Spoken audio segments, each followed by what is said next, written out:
So some have been asking about the business plan / proposal that's due for your capstone. Really what I would like you to do is to really just take the status report that we gave you to do and now just expand on it.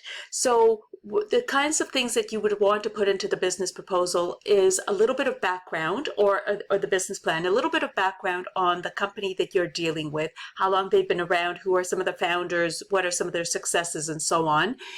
Perhaps you'd like to do a Porter's Five Forces, or you'd like to do a SWOT analysis, one or the other, because I think that's very, very important. And then also sort of the plans that you have moving forward.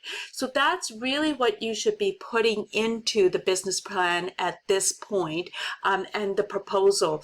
At this point, that's just about enough so that I can see and Dr. John can see that you're moving forward, that you've got a clear understanding of where you're going.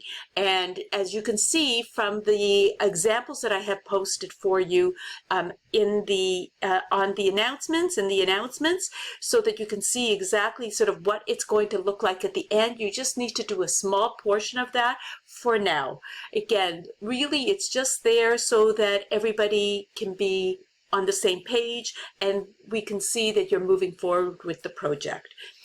If there's any other clarifications, please let me know.